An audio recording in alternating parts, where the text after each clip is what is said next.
sind wir gleich da.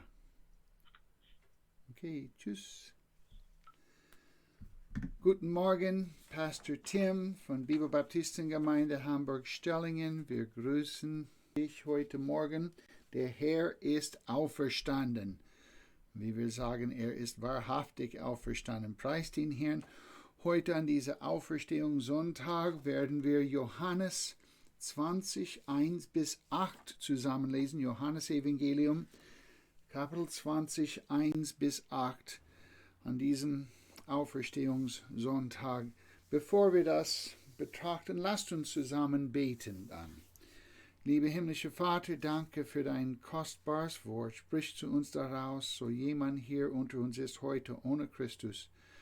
Möge sie oder er heute zum lebendigen Glauben an Christus kommen. Danke für Leute, die in der letzten Zeit zum Glauben gekommen sind, eben in dieser Covid-19-Viruszeit. Und danke, wie du wirkst. Und danke für deinen eingeborenen Sohn, Christus Jesus, der sein Blut vergossen hat zur Tilgung unserer Sünden, gestorben ist, also sein Leben und Leib geopfert hat am Kreuz, sein Blut vergossen hat zu unserer Rettung, begraben wurde, unsere Sünden hinwegzutragen und auferstanden ist am dritten Tag zu unserer Gerechtigkeit, die wir an ihn glauben. Danke für unser auferstandenen Herrn, Heiland, Christus Jesus. In seinem Namen beten wir. Amen. Amen. Ja, wir lesen also an diesem Auferstehungssonntag Johannes 20, 1 bis 8. Johannes 20, 1 bis 8 zusammen. Am ersten Tag der Woche aber kommt Maria Magdalena früh, als es noch finster war, zum Grab und sieht, dass der Stein von dem Grab hinweggenommen war. Da läuft sie und kommt zum Simon Petrus und zu dem anderen Jünger, den Jesus lieb hatte, und spricht zu ihnen: Sie haben den Herrn aus dem Grab genommen, und wir wissen nicht, wo sie ihn hingelegt haben. Nun gingen Petrus und der andere Jünger hinaus und begaben sich zu dem Grab. Die beiden liefen aber miteinander, und der andere Jünger lief voraus, schneller als Petrus, und kam zuerst zum Grab.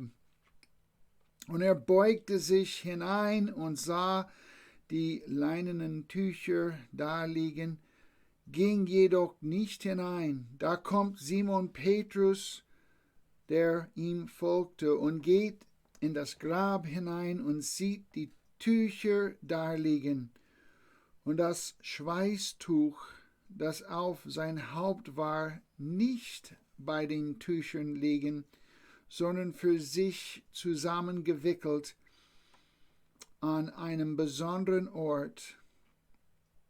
Darauf ging auch der andere Jünger hinein, der zuerst zum Grab gekommen war, und er sah und glaubte. Also hier diese Geschichte von Petrus und der andere Jünger, der hat Johannes Evangelium geschrieben unter Leitung des Heiligen Geistes, ist Johannes selbst. Er wollte seinen eigenen Namen nicht nutzen, so er nannte sich den anderen Jüngern. Das war Johannes, der Apostel Johannes, und auch Petrus dahin gelaufen und haben mit eigenen Augen sehen können, dass Jesus auferstanden war. Ja, die Beweise der Auferstehung Christi sind vielfältig. Und wir möchten diese Beweise jetzt zusammen betrachten. Zuerst das Leben und Zeugnis des Herrn. Er ist die Wahrheit und redet nur die Wahrheit. Und daher hat Jesus das im Voraus gesagt. Erst machte Christus vage Aussagen über seine Kreuzigung und Auferstehung. In Johannes Kapitel 2, Vers 19 steht es, Jesus antwortete und sprach zu ihnen: Brecht diesen Tempel ab, und in 3 Tagen will ich ihn aufrichten. Und natürlich haben sie gemeint, er redete von dem Tempel, der gebaut wurde über 46 Jahren, und er redete eigentlich von seinem eigenen Leib. Und da war es so die Andeutung hier. Und dann später redete Christus deutlich davon in Lukas 9,22, indem er sprach: Der Sohn des Menschen muss viel leiden und verworfen werden von den Ältesten und den obersten Priestern und Schriftgelehrten und getötet werden und am 3. Tag auferweckt werden. Jesus ist die Wahrheit. Jesus Christus redet nur die Wahrheit und hat ganz deutlich im Voraus gesagt, er wird gekreuzigt und auferstehen am 3. Tag. Johannes 20. Und in Matthäus 28, Parallelstelle hier, haben wir da in Vers 2 von Matthäus 28, ein Engel des Herrn wälzte den Stein von dem Eingang hinweg. Wieso? Dass Christus herauskommen konnte? Nein, sondern dass die Jünger und die anderen hineinschauen konnten, um zu wissen, dass Jesus wirklich auferstanden war. Er ist auferstanden, und also da haben sie hineinschauen können. Christus brauchte den Stein nicht weggewälzt zu haben, um rauszukommen, sondern die brauchten, dass der Stein weggewälzt wurde, dass die hineinschauen konnten. Auch der Engel aber wandte sich, sehen wir in Matthäus 28, 5 und 6, der Engel aber wandte sich zu den Frauen und sprach: Jesus ist nicht hier, denn er ist auferstanden. Ja, die Engel Gottes sündigen nicht und deshalb sagen nur die Wahrheit. Der Engel hat nicht gelogen. Der Engel hat den, wo der Herr gelegen hat, Vergangenheit. Die Einladung hinzuschauen und sich selbst zu überzeugen, ist von dem Engel erteilt worden hier. Schau selber, überzeuge dich selber, ihr Frauen. Jesus Christus ist auferstanden. Ein leeres Grab steht da. Dann noch eins, also das Zeugnis der Menschen gleich nach der Auferstehung des Herrn. Die Soldaten, die da waren, was haben wir da? Also in Matthäus 28, 11 bis 15 lesen wir: Während sie aber hingingen, siehe, da kamen etliche von der Wache in die Stadt und verkündeten den obersten Priestern alles, was geschehen war. Diese versammelten sich samt den Ältesten, und nachdem sie Rat gehalten hatten, gaben sie den Kriegsknechten Geld genug und sprachen: Sagt, seine Jünger sind bei Nacht gekommen und haben ihn gestohlen, während wir schliefen. Und wenn dies von dem Statthalter kommt, also vor dem Statthalter kommt, so wollen wir ihn besänftigen und machen, dass ihr ohne Sorge sein könnt. Sie aber nahmen das Geld und machten es so, wie sie belehrt worden waren. Und so wurde dieses Wort unter den Juden verbreitet bis zum heutigen Tag. In einem Wort Bestechung hier. Es ist Bestechung, nämlich, dass die Soldaten, also ihnen wurde Geld gegeben. Römische Soldaten, die an einer Wache eingeschlafen sind, wurde mit Todesstrafe zu rechnen haben.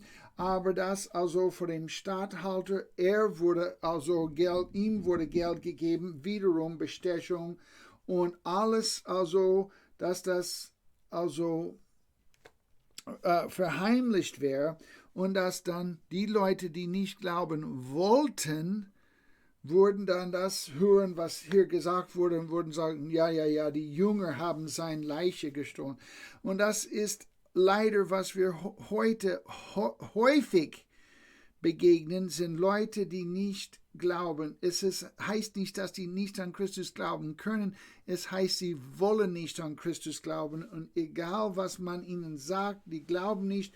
Die hören etwas von Hörensagen, von jemand anderes übernommen, dass die Bibel, sagen wir, voller Fehler ist.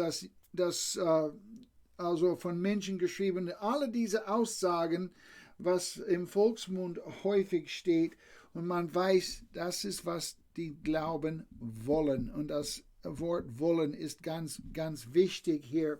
Und die Juden wollten glauben, dass die Jünger, also die römische Wachen überwältigt haben und den Stein weggewälzt haben und seine Leichen gestohlen hatten. Überhaupt nicht glaubwürdig.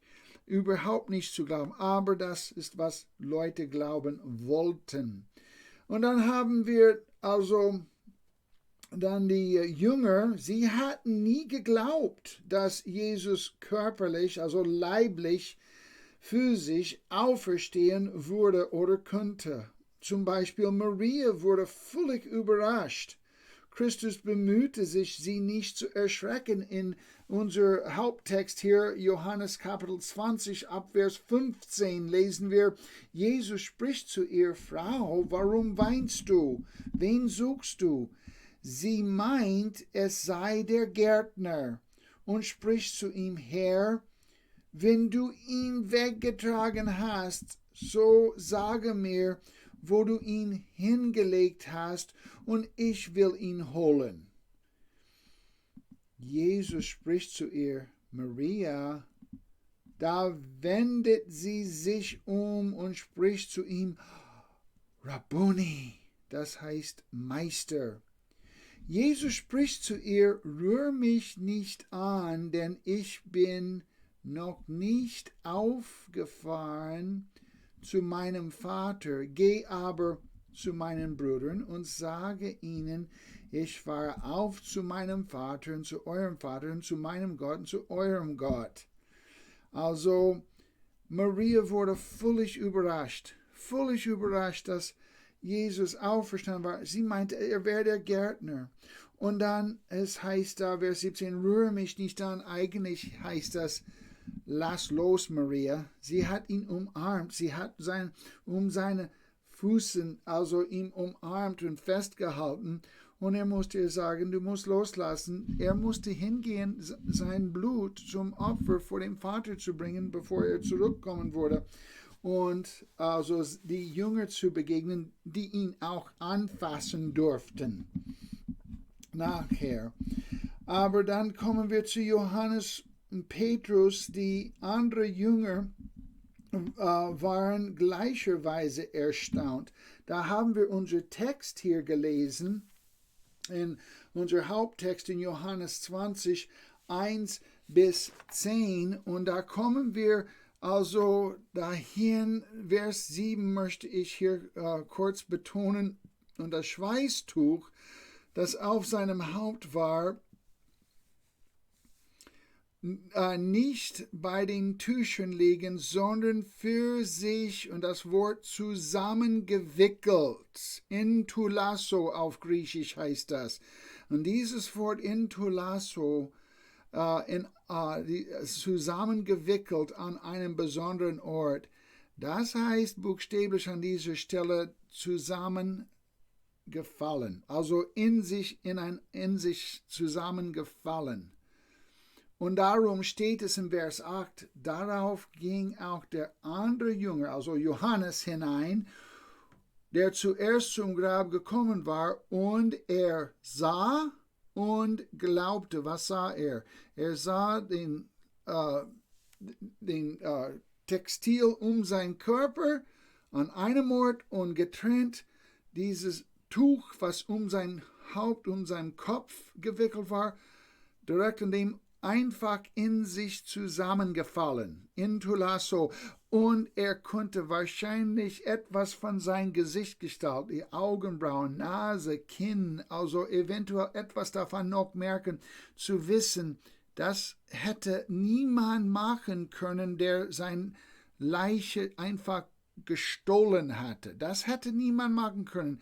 Es war ein eindeutiges Zeichen, dass sein Körper, also diese Textilstücken, einfach verlassen hat. Plötzlich verlassen, und die sind in sich zusammengefallen, und konnte man also gleich feststellen, also wie auch an einem Tatort, sozusagen, dass tatsächlich er auferstanden ist. Der Körper war plötzlich weg, und diese Textilien sind einfach ineinander gefallen und konnte noch etwas vom Körper sehen. Da sehen wir in Vers 9 da, denn sie verstanden die Schrift noch nicht, dass er aus den Toten auferstehen musste.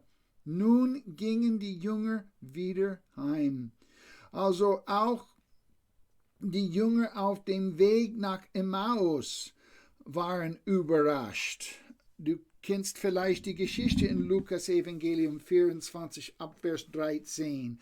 Die unterhielten sich und meinten, das war ein Fremder, der nicht wusste von der Kreuzigung Jesu. Und am Ende, als er Brot brach mit ihnen, haben sie ihn erkannt. Das ist Jesus, er ist auferstanden. Thomas war besonders stur in seinem Unglauben. Da in Kapitel 20 wieder, Johannes 20, Vers 24, Thomas aber, einer von den 12, der Zwilling genannt war, war nicht bei ihnen, als Jesus kam. Da sagten ihm die anderen Jünger, wir haben den Herrn gesehen. Er aber sprach zu ihnen, wenn ich nicht an seinen Händen die Nägelmale sehe und meinen Finger in das Nägelmal lege und meine Hand in seine Seite lege, so werde ich es niemals glauben. Niemals.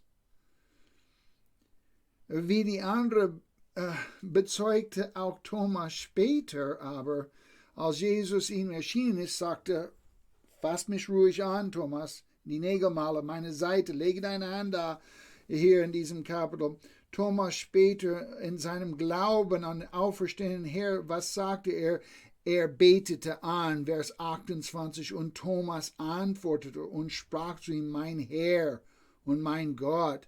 Und Christus nahm seine Anbetung an, weil er Gott im Fleisch war, seit ewig her Gott und Mensch geworden ist und Mensch geblieben ist, so wie auch Gott und Mensch zusammen. Außer Johannes wurden alle diese Jünger gemartert. Also niemand stirbt für etwas, woran man nicht glaubt, aber gemartert. Und niemand stirbt für etwas, woran man nicht glaubt, wenn man alleine ist. Und die Geschichte lehrt uns, Thomas starb ganz alleine in Indien als Martyr für den Herrn Jesus Christus. Er war völlig überzeugt, Jesus Christus ist tatsächlich auferstanden. Und dann das Zeugnis der Urgemeinde.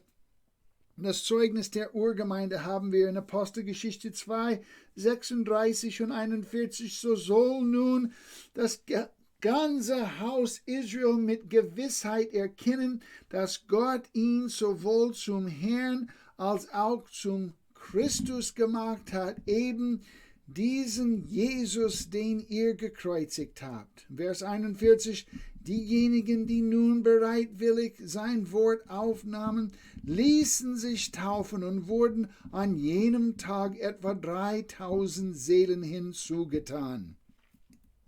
Ja, da kommen wir da in Apostelgeschichte 6, Vers 7. Und das Wort Gottes breitete sich aus und die Zahl der Jünger mehrte sich sehr in Jerusalem, direkt vor Ort, wo er gekreuzigt wird. Die Zahl der Jünger mehrte sich in Jerusalem. Auch eine große Zahl von Priestern wurden dem Glauben gehorsam. Sie waren da im Tempel, als der große Vorhang da vor dem Allerheiligsten sich von oben nach unten gerissen wurde. Ganz dick, kräftige Textil gerissen. Gott hat das getan. Sie haben das mit Augen bezeugt und jetzt haben sie auch gemerkt, Jesus ist auferstanden. Und das sind die Leute, die direkt vor Ort waren. Also die wären die schwierigsten zu überzeugen, wenn es nicht wahr wäre, dass Jesus auferstanden ist. Und dann haben wir Paulus, noch ein Zeuge. Paulus in 1. Thessalonicher 4,14, denn wir glauben, dass Jesus gestorben und auferstanden ist, so wird Gott auch die Entschlafenen durch Jesus mit ihm führen. Und in 1. Korinther 15, 19 und 20 steht es da, und wir, schreibt Paulus, nur in diesem Leben, wenn wir nur in diesem Leben auf Christus hoffen, so sind wir die elendendsten unter allen Menschen. Vers 20, 1. Korinther 15, 20. Nun aber ist Christus aus dem Tod auferweckt. Er ist der Erstling der Entschlafenen geworden. Halleluja. Er ist auferstanden. Und sogar unter den Nichtjuden in Apostelgeschichte 28, 28 lesen wir, so sollt ihr nun wissen, dass das Heil Gottes zu den Heiden gesandt ist, und sie werden auch hören. So sind wir unter denen, die Nichtjuden, die an den auferstandenen Christus Jesus glauben. Und dann natürlich aufgelistet am Anfang von 1. Korinther 15 ab Vers 3, Jesus Erscheinungen, Mehrzahl, nach seiner Auferstehung, wo unter der Leitung des Heiligen Geistes der Apostel Paulus schreibt, 1. Korinther 15 ab Vers 3, denn wir haben euch zuallererst das überliefert, was ich auch empfangen habe, nämlich, dass Christus für unsere Sünden gestorben ist nach den Schriften und dass er begraben worden ist und dass er auferstanden ist am 3. Tag nach den Schriften und dass er dem Kephas, also Petrus, erschienen ist, danach den 12. Danach ist er mehr als 500 Brüdern, also die haben die Männer damals, die Frauen und die Kinder nicht gezählt. Das heißt, wahrscheinlich weit über 1000, vielleicht über 2000 Leute mit eigenen Augen sahen ihn bei Christi Himmelfahrt, den 500 Brüdern auf einmal erschienen, von denen die meisten noch leben, etliche aber auch entschlafen sind. Da lebten sie noch, als Paulus 1. Korinther 15 schrieb. Die meisten. Danach erschien er dem Jakobus, hierauf sämtlichen Aposteln. Zuletzt, schreibt Paulus, aber von allem erschien er auch mir, der ich gleichsam ein unzeitiger Geburt bin. Christus Jesus ist siegreich über Satan, Tod, Sünde und Hölle auferstanden. Wir dienen dem Auferstandenen Herrn. Wir haben die Hoffnung der Herrlichkeit. Christus kommt bald. Kennst du den Herrn Jesus Christus? Wenn nicht, wir laden dich zum lebendigen Glauben hinein. Kennst du ihn als deinen Herrn heilen? Fasse Mut. Also wir sind in diese Covid-19-Krise jetzt und fragen uns, wann werden wir endlich mal in den Alltag zurückkehren dürfen. Die Behörden werden uns Bescheid sagen, wann das geht. Aber wir freuen uns heute und weiterhin, wir dienen den auferstandenen Herrn, der Herr der Universum, der Geber und Erhalter alles Lebens, der hat alles unter Kontrolle und er vertritt uns zu Rechten des Vaters. Halleluja. Kennst du Christus? Komm zu ihm, wenn du ihn nicht kennst. Kennst du ihn schon? Dann freue dich in der Auferstehung unseres Herrn und weil er lebt, werden wir, die wir an ihn glauben, auch ewig leben. Amen. Einen schönen Tag mit dem Herrn. Diesen Auferstehungssonntag wünsche ich euch und dem Herrn befohlen.